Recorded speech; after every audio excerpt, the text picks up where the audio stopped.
I've been using cayenne pepper for years now, well over 3 years heavily. And one thing I do like to mix with my cayenne pepper is hawthorn berries. And these are whole hawthorn berries. Let's open it. You can buy it already ground, but in my opinion, it loses a lot of potency when they grind it with a mill and it sits for a long time. It's best to buy things whole like this and grind it yourself. That way you get the maximum amount of nutritional elements, because the grinding process, once it's ground, it starts releasing constituents. So what I'll do is I'll grind about a half a cup of this, and that'll last me about a week or two. And I'll take a teaspoon of that and mix it with my cayenne pepper. And that's just a great herb. It's not a herb technically, but it's classified as one in herbal literature, etc. But I'll even mix it sometimes with my hot cayenne oil. This has about, let's see, it's got 2 different types of cayenne pepper in here and 3 different types of homegrown peppers that we dried and ground up into a powder.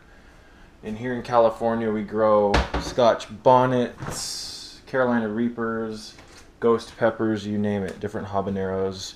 This is just a small little amount that we took off the plants yesterday, but I'll eat these whole as well. These peppers I usually eat when we have them anywhere from 10 to 30 a day, sometimes even more. We have purple peppers as well. But yeah, a lot of people can't even handle the heat of a typical jalapeno, and I'll eat sometimes upwards of, with all the peppers I eat, sometimes I'll eat up to 60 peppers a day. So these are natural stimulants. These make me feel very healthy, and I just love eating peppers. However, I do not recommend eating them on an empty stomach, especially if you're just getting into this stuff.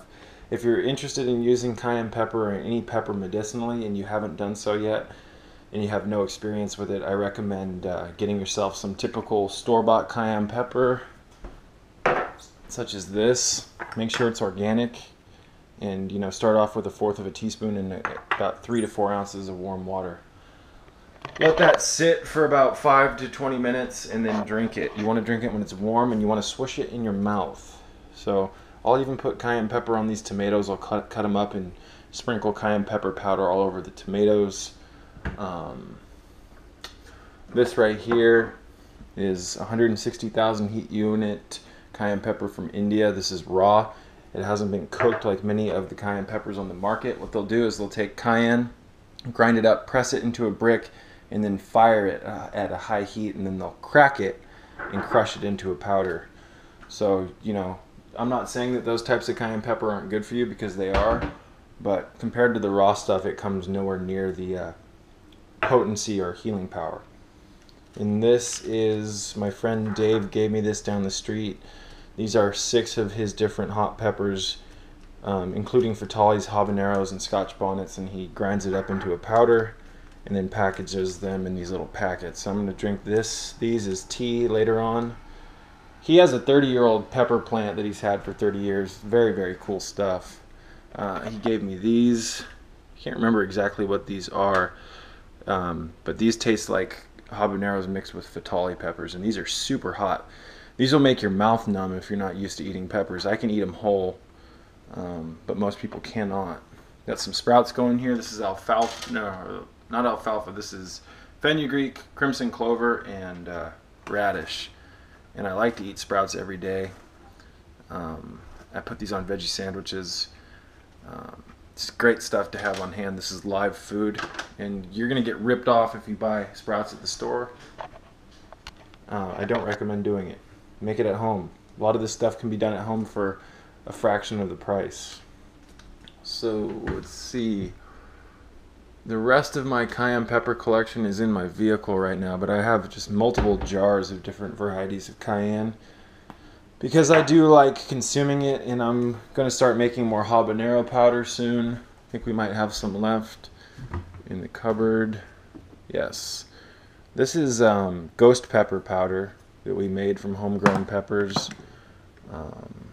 We have a little bit of the green variety left as well. Good stuff. Again, these 2 peppers went into the cayenne oil that I made, and the beautiful thing about the oil is that you can put it into a bottle, a little dropper bottle, and carry it with you. and administer drops of cayenne pepper medicinally throughout the day without having to make a tea. So this has been soaking for about 40 days. I'm about to strain it probably today or tomorrow. I've got some hibiscus here that I'm working on. I have about 4 more pounds of that to consume. I consume a lot of hibiscus. It's one of my favorite teas. You can even, once it's done, you'll notice that there's the flowers, they absorb a lot of the water, and you're left with this fiber. And you can take this fiber and throw it into a blender and blend it and consume it that way. You can put it in smoothies. It is a little funky tasting if you're not used to that. It can off-throw the taste of a smoothie. So, you know, I like the idea of getting the most out of everything that I consume. And to me, throwing this stuff away is kind of a waste. There's a lot of good pulp and plant matter in there. So I'll be doing that later. Going to be working on a ton of tomatoes. I'll show you guys one of the pepper plants right now. If you step outside with me, this is just one of many pepper plants that we have growing here in California. Some beautiful flowers. But I'll eat probably 5 of these a day, depending on what I'm eating and how I feel. But there's just a ton in here. And these, I like to just pull these off and eat them whole like that. Most people couldn't handle this type of heat, but I've been consuming peppers for so long. My body's used to it. My body thrives off of peppers. It's without a doubt my favorite fruit. Got some homegrown cherry tomatoes going. You can just take it right off the plant. These are so sweet compared to store-bought tomatoes. In here we have some Italian white peppers going.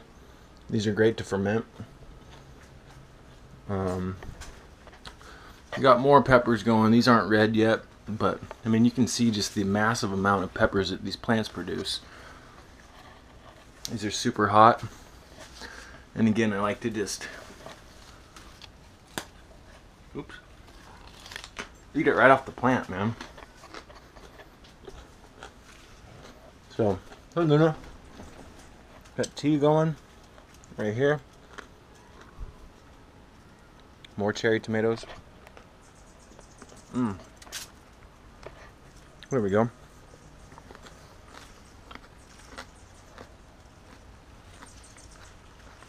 Look at the stinger on that right here.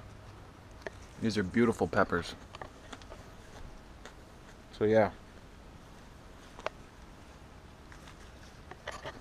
Just a brief little update. Excuse my chewing. You guys are really missing out if you're not consuming homegrown foods. I can't stress this enough. Got some eggplant. A ton of eggplant actually. Lemon trees. Got some blueberries left. These are so much better for you than store-bought blueberries. I cannot stress it enough. It tastes completely different. They uplift your spirit. Look at the size of this tomato. Huge. The figs are coming in. It's going to be a little bit longer until we have those, but these are the most delicious figs. We recently transplanted this tree and it's starting to take root, which is good. We were a little worried at first. Some beautiful lavender here. You can make tea out of that. You can make smudge sticks. More tomatoes. These are ox heart tomatoes. So yeah, just a brief little update. We also, here in California, collect rainwater, which is what you see here in these barrels. So it's always good to have water on hand. I mean, it's such a waste to not collect rainwater. It should be a law that you have to, in my opinion. But